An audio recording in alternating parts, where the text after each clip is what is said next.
Bonsoir à toutes et à tous. Nous voilà de retour après une petite période d'interruption. J'ai eu l'occasion aujourd'hui de rencontrer, lors de mon travail au cabinet dentaire, des gens de la Keila qui s'étonnaient que depuis quelques semaines il y avait une interruption. Alors voilà, on revient en force et on va avoir un grand yesod ce soir. C'est dans la paracha Bechukotai qui est lu ce Shabbat en France, Shabbat Mevarechin, le dernier Shabbat avant Shavuot, et que nous avons lu nous, ici en Israël la semaine dernière. Donc la paracha elle commence ainsi: Im bechukotai telechu va'et mitzvotai tishmeru va'asitem otam. Donc n'oublions pas ce que nous avons dit à chaque fois dans la Torah, chaque mot peut être décortiqué, il n'y a pas de répétition, il n'y a pas de ce qu'on appelle des redondances. D'accord, donc on se demande Im bechukotai telechu, dans un premier temps, si dans mes chok vous allez. Le mot chok, on le traduit suivant par loi irrationnelle, vet mitzvotai, et si mes mitzvot vous les observez, et va sitem otam, et vous les faites.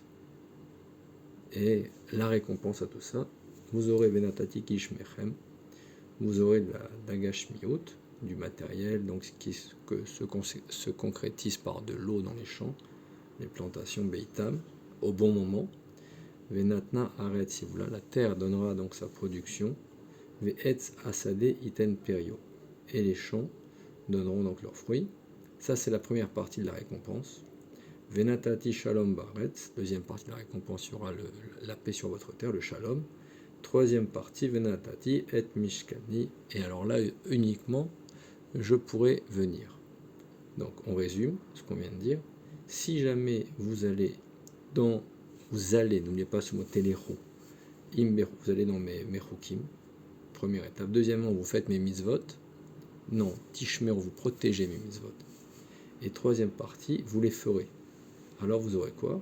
Premièrement, la gashmiut. Deuxièmement, le shalom. Troisièmement, Hachem résidera parmi nous.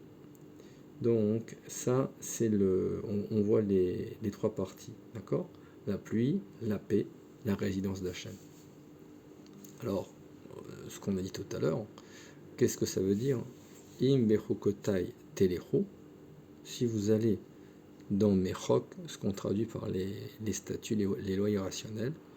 Alors, les chok, on comprend, c'est si vous faites ma Torah, en quelque sorte, d'accord? Et juste après, mais quand il y a une répétition, va être mitzvotai tishmeru. Alors, il faudrait savoir quelle différence entre les chokim, les chok, et les mitzvot. Les chokim ne sont pas des mitzvot, ça veut dire, c'est quoi alors?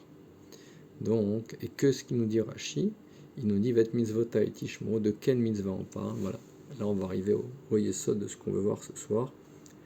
Et bien, en réalité, Rashi nous dit clairement à quoi on fait allusion. On fait allusion à la mitzvah de l'imut Torah.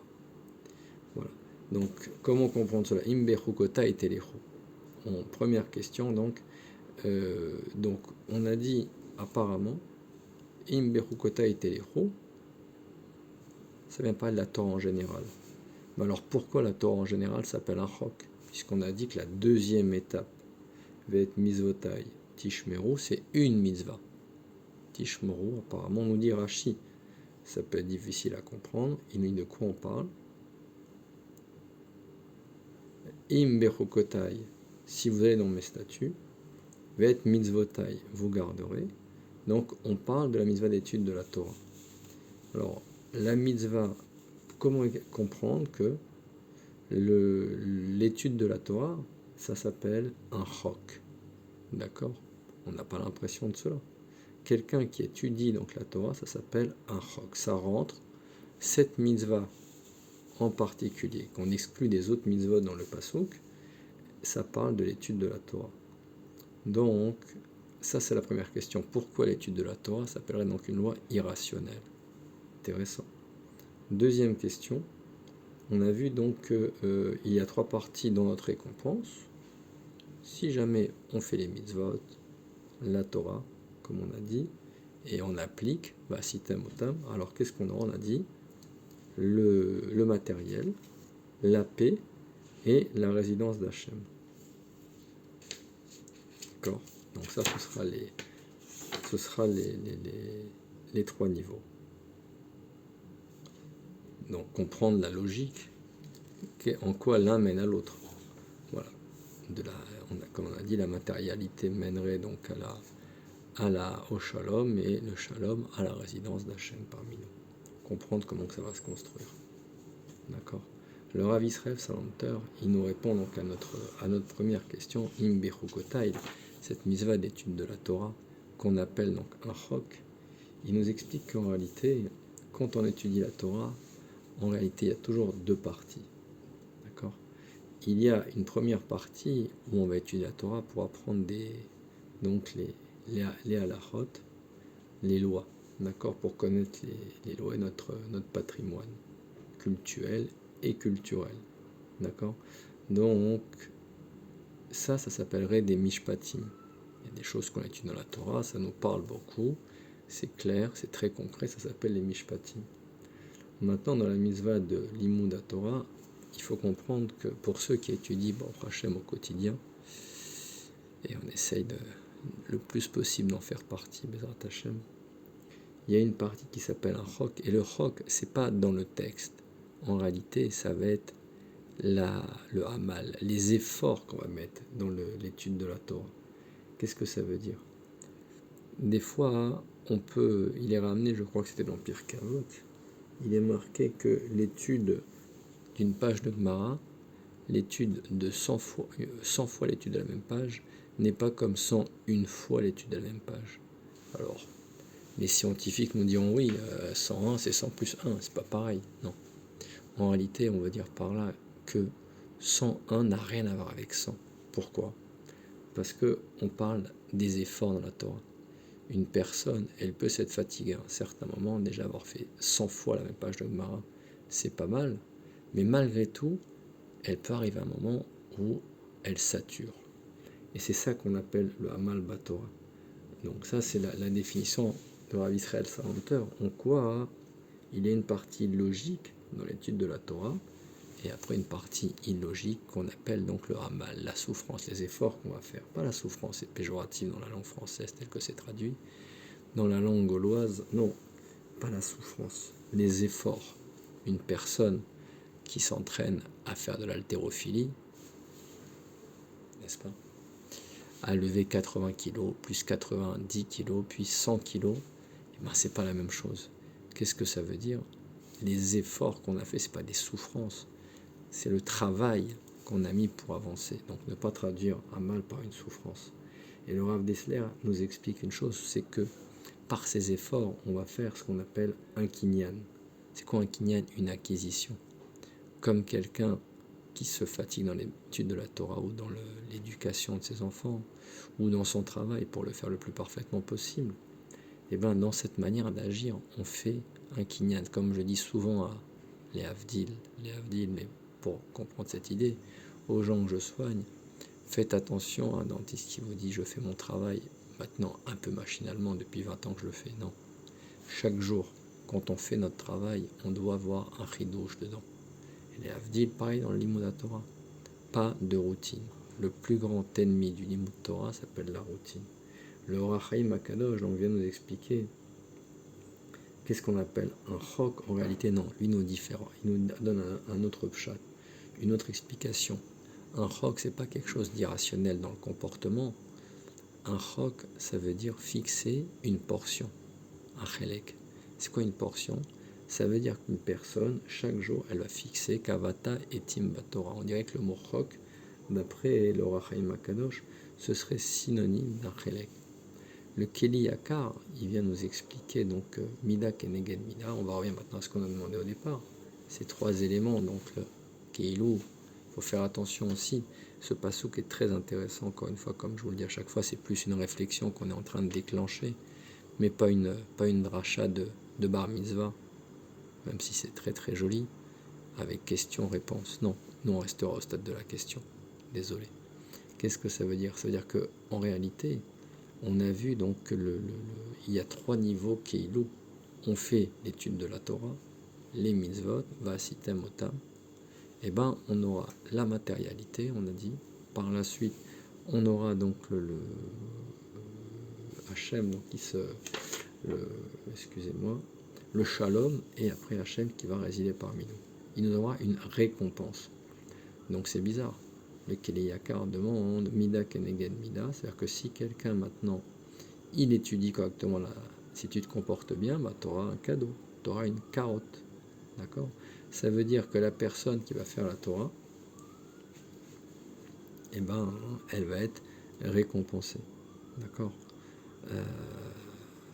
Donc, ce qu'on va venir dire, ce qu'on veut venir dire ici, c'est que la première condition déjà, ça veut dire, comme on l'expliquait, si jamais vous voulez recevoir des brachot, ça serait petit 1, fixer un temps pour l'étude de la Torah. Alors, il faut faire attention, encore une fois, comme je dis, je m'excuse de me répéter, mais faites attention. Ce que je vous dis là, c'est une bracha, si tu viens de comprendre, mais la Torah n'est pas un porte-bonheur, comme ça donnerait la pression ici. Comme quand je cueille un trèfle à 4 feuilles, je viendrai, quand j'ai besoin d'aller jouer au loto, d'abord je vais un peu étudier, et boum, et je vais avoir la bracha. Donc il faut faire attention quand même, nuancer. Mais là, on traduit Kilo le pasuk mot à mot. Donc la première condition, donc si je fais la Torah, eh ben je vais avoir la bracha. Vet mitzvota, on a dit la deuxième partie, Shmor aussi. Maintenant, Tishmor, vous connaissez ce lachon de Shamor Vezachor. Shamor, c'est un lachon de protection, je protège la Torah. On parle des lotas, lotigzol, lotignov, tous les interdits dans Shabbat. C'est toutes les mitzvot lotasé, ce qu'on traduit par les mitzvot négatives. Donc je fais une barrière, je fais un guéder, et c'est ce qu'on appelle donc une shmira. Et donc on dit qu'apparemment en faisant ça, eh ben, on n'ira pas faire la guerre. On aura le shalom. Voilà, encore une fois, mida keneged mida. Si moi je mets des barrières, eh ben j'aurai le shalom grâce à ces barrières par rapport à mes ennemis. Troisième condition, va sitem otam. Et si maintenant vous les faites, ces mitzvot, et bien par cette action, ce mérite de cette mitzvot, d'aller au Beth Midrash, va sitem otam, et bien là, tout le monde sait ce qui se passe dans le Beth Midrash, bon, Hachem, c'est la présence d'Hachem. Enfin, ça, c'est la première explication qu'on peut avoir de ce passo. Pour venir justement juste un petit peu détailler cette notion donc d'étude de la Torah et l'importance que ça va avoir. De quoi on parle? On a dit Im bechukotai telechu et mizotai tishmo vasitem otam. Le point qu'on va voir maintenant dans la deuxième partie pour comprendre un petit peu mieux ce passage, ce qu'on va approfondir, donc c'est ce langage qui n'est pas si simple comme on l'a dit. Im bechukotai tishmo et telechu et mizotai tishmoru vasitem otam. On a l'impression qu'on se répète.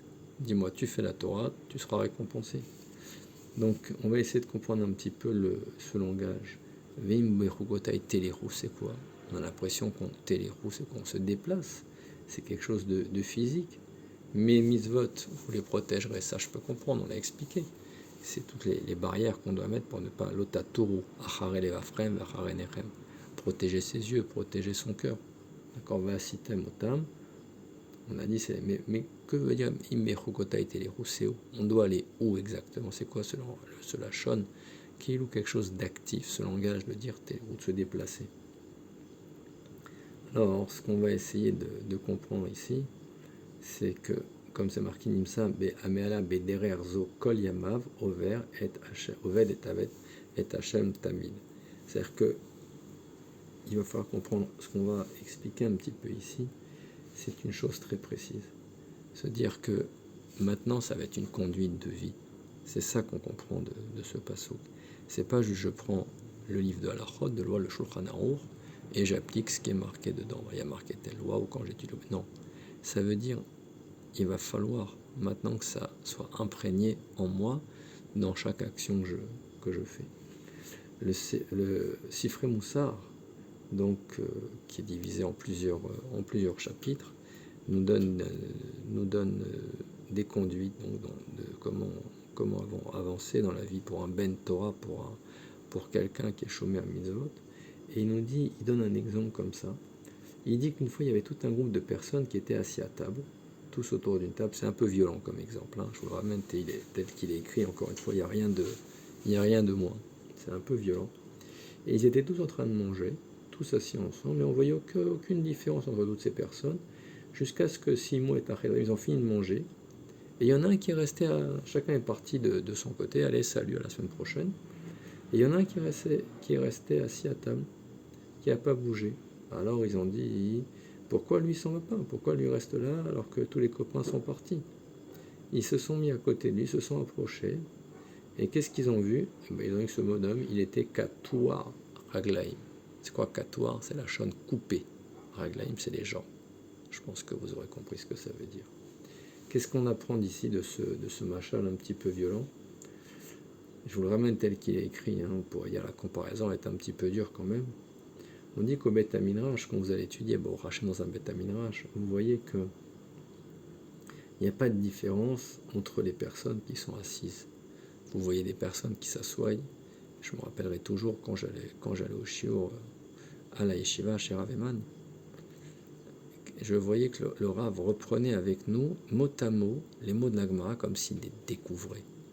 Fabuleux, ça m'avait impressionné. Je pense qu'il connaissait largement le texte par cœur à l'endroit et à l'envers, qui pouvait ramener minimum 10 à 20 explications sur le texte de la Gemara, entre le Rosh, Rashba, Ritba, Tosfot, le Ran, etc., le Rif. Et il reprenait, il traduisait avec nous mot à mot chaque passage de la Gemara. Donc vous vous asseyez au Beth Midrash, vous voyez des gens qui étudient, tout le monde se ressemble. D'accord? Et après, quand chacun sort du Beth Midrash, vous voyez qu'après chacun va rejoindre sa voie. Celui qui est totalement à Souk Batora, on va voir qu'est-ce qu'il va faire. Et malheureusement, il y en a d'autres, malheureusement, qui vont sortir du Beth Midrash et qui vont avoir une voie toute différente, malheureusement. Donc c'est ça qu'on va prendre ici. Merkotai, Telerouvat Mizotai, Tishmoruva, Sitem, Otam. Le Rav Ovadia Yosef, il nous explique qu'il y a un passage qu'on lit le Shabbat, chez Tulim Bevet Hashem, Bechatzrot, Elokeinu, Yafricho. Chez Tulim Bevet Hashem. Quand vous serez donc dans la maison d'Hachem, Bechatzerot, Elokeinu, dans le champ de Hachem, Yafricho, vous fleurirez. D'accord? Perach. Et malheureusement, ça vient exclure quand vous serez plus dans la maison d'Hachem, quand vous allez sortir. Ça veut dire, pour ceux qui ont l'habitude de lire chaque semaine Yigeret à Ramban, la lettre du Ramban, Nachmanide, il y a la chose suivante. Kacher Takum Ina Sefer, quand tu vas te lever de ce que tu as étudié aujourd'hui, tu dois essayer de réfléchir en sortant du Beth Midrash à un point que tu as étudié, que tu vas retenir et que tu vas essayer d'appliquer. Imiach Davar, Asher Tochal et Kaimo. C'est ça le Limud Torah. D'accord? C'est pas seulement venir au Beth Midrash pour comprendre un texte et quand on sort, on ferme la Gemara et bye bye, à demain. Non. Ça veut dire que maintenant, au quotidien, comme il est marqué dans le Sefer Michelet, Bechol Derachecha Daeo. Ça veut dire, dans toutes tes actions au quotidien, tu peux être cordonnier, tu peux être médecin, tu peux être comptable, ce que tu veux. Et au quotidien, quand tu vas sortir du Beth Midrash, tu vas essayer d'appliquer ce que tu as étudié aujourd'hui, des fois peut-être un peu difficile, ou récemment tu vas repenser à des halachot quand tu rentres chez toi, tu vas repenser à des halachot que tu as étudié pour essayer de les appliquer. Très très joli. David Ameler disait Richafti derachai va'ashiva raglai el edvotecha. David Ameler, il disait Ripono shel olam bekol yom haiti kovea le'atzmi lalechet lemakom ploni וכאשר הייתי עובר ליד בתי כנסיות ובתי מדרשות, רגליי היו מוליכות אותי לתוך בית המדרש. J'avais décidé d'aller dans un certain endroit, mais dès que je m'approchais d'un bête à midrash, mes pieds étaient aimantés, étaient attirés d'eux-mêmes. Encore un autre pasouk qui est ramené, c'est le Tana de Beliaou qui nous ramène ce pasouk qui est très intéressant.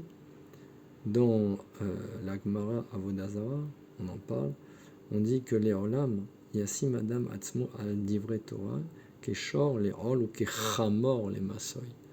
On doit être comparé à des ânes avec une charge. Alors, des fois ça peut paraître péjoratif, beaucoup lisent ce pasouk et ne le comprennent pas vraiment en réalité. Mais là, il ramène un joli pshat. Il nous dit, c'est un peu comme Alken Eman, les Shevet Issachar Shuyadua, Keshef Shifte l'homme de Torah. On connaît Issachar et Zevloun, qui travaillait, qui étudiait. On dit que Issachar, il était comparé à un chamor, Pourquoi le Hamor? Parce qu'on dit que le Hamor rovetz ben amishpataim, quand il se repose, il va se baisser verticalement, pas sur les côtés, pour que la charge reste sur son dos. Qu'est-ce que ça veut dire? Ça veut dire qu'en réalité, même dans mes phases où je serai plus au Beth Midrash, où je vais me reposer, c'est-à-dire que je vais partir faire autre chose, et ben la charge, elle est toujours sur mes épaules. La charge, c'est bien sûr le Hol Torah, le Hol Mitzvot. C'est pas que par moment je vais étudier et par un autre je vais tout lâcher. Bye bye, Acapulco, short à fleurs, Coca-Cola. Non. En permanence, je dois garder un kivun, une direction. Le Rav Moshe Feinstein à la Vache me disait, quand une personne, par exemple, elle part en vacances à la montagne, eh ben, elle doit le faire les Shem Shamim, elle va voir l'immensité des montagnes, comment c'est beau, elle part dans les Alpes ou ailleurs, et elle va dire Maraboum Asecha Hashem. Elle va voir cette personne, la main d'Hachem, dans la perfection des paysages, comment tout est bien organisé.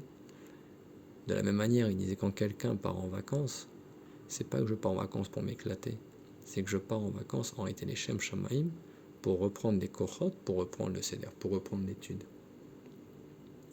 Donc, bien toujours penser à la différence des goïms, on parlait d'Aristote, on en a déjà parlé, les Avdi qui pouvaient être très intelligents, très chacham, et qui avaient des comportements de la plus grande pritsout qu'ils soient, ils en avaient l'occasion. On passe les détails, mais en tout cas, il y a ramené des maasim où on voyait qu'ils pouvaient se comporter très très très mal.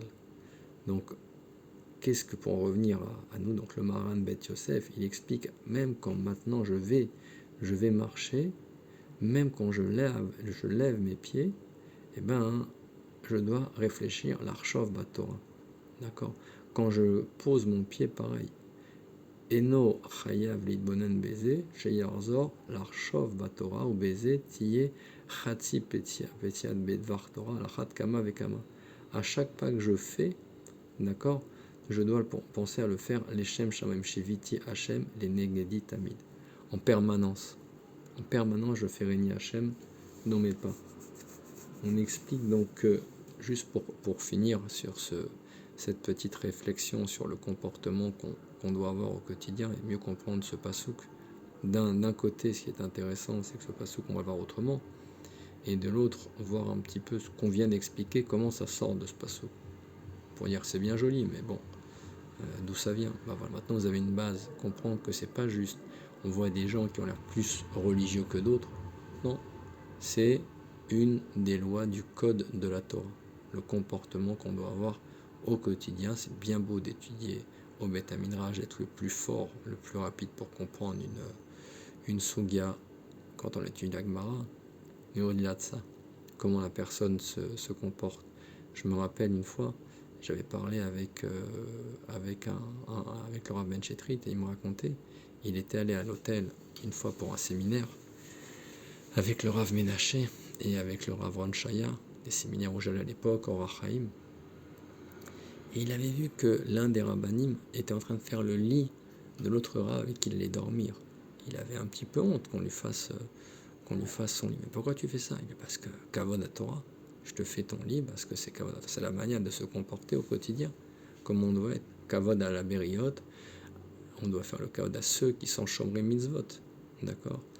Donc, il avait vu dans les endroits donc les plus cachés, on ne les verrait pas forcément, même dans une chambre d'hôtel, on peut se comporter en se rappelant les clés de la Torah. Et donc, juste pour en conclure, on explique qu'en Moshe, il a jeté de l'or dans le feu et ressorti la menorah, donc à 7 branches, une branche centrale et 3 branches de chaque côté. On dit que les Shiva Kanim, donc, Adolkim, Mesamelim et Shivim, Shanot Chaye Adam. Ça représente les 70 années de vie de l'homme, en moyenne. D'accord? Akadosh Baruch Hu, Metzave et Adam, She'alieme Chiyuto, She'aneshama Doleket Mekirvu. Donc, la Neshama, Kiner Mitzvah, Vetora Or. Ça veut dire, Ner Neshama, on compare donc la Neshama, donc à une flamme qui brûle. Donc, il explique comme ça, c'est qu'en réalité, même, il nous explique que Akanim ayemim, les flammes de droite, on dit que c'est ceux qui sont chaye olam. Akanim asmalim elu aroskim bechaye sha'a. Il y en a qui se comportent pour qu'il y ait leur plaisir immédiat, pour une vie de plaisir immédiat, et d'autres chaye olam. Vous avez compris ce que ça veut dire, chayom, une vie éternelle, vous savez à quoi on fait référence maintenant. Vem ozrim mesamim aroskim batorah. Donc ça, bien sûr, on a compris qu'est-ce que ça veut dire. Il y a ceux qui sont qui sont Roskim Batora, en réalité on dit, et il y a ceux qui sont Rosrim, Mesaïm, les Roskim Batora. Donc il y a une autre manière de comprendre, on dit qu'il y a ceux qui font la Torah, il y a ceux qui aident, Tomré d'Oraita, qui soutiennent. Et l'image qui est jolie, c'est qu'on dit que Vayaranu Kol Am Yarda Vayomeru Kol Asher Diver Hashem Naase Aliede Kom Yachad Nishlam Kavanat Hashain Barar. En réalité, on dit que dans la Ménorah, toutes les branches, toutes les flammes, elles convergeaient vers la branche centrale. Ça veut dire qu'en réalité, ce qui est joli dans cette image, de dire que quand on allumait la Ménorah, en réalité, ça représentait tout le clan d'Israël. Ça veut dire qu'il y avait ceux qui soutenaient la Torah, il y avait ceux les Lévi'im, donc qui étudiaient, qui l'appliquaient. Et on dit que Achal Evet Olam Yeelea, qu'est-ce que ça veut dire le Or à Torah, Marialo Bedarko, Bekol Ma'asav Nasim Leshem Shamaim Beli Matara. Qu'est-ce que c'est Zacha Berosher Zacha Bakol, Ematai Bizman Shem Matanot Shamaim, Beod Bekoach Torah. Voilà. Donc, la petite réflexion qu'on peut avoir sur la paracha Bechukotai, je vous dis à tous Shabbat Shalom. Je pense que c'est un Dvar Torah. Même si on a encore une semaine de Shavuot, qui est une très très bonne préparation à la fête du Matan Torah, à la préparation et savoir comment étudier la Torah. Déjà, si on veut premièrement qu'elle ait un rochem, qu'elle ait un impact sur nous, et surtout, deuxièmement, bien surtout appliquer le pasuk tel qu'il est écrit. Shabbat Shalom et à bientôt.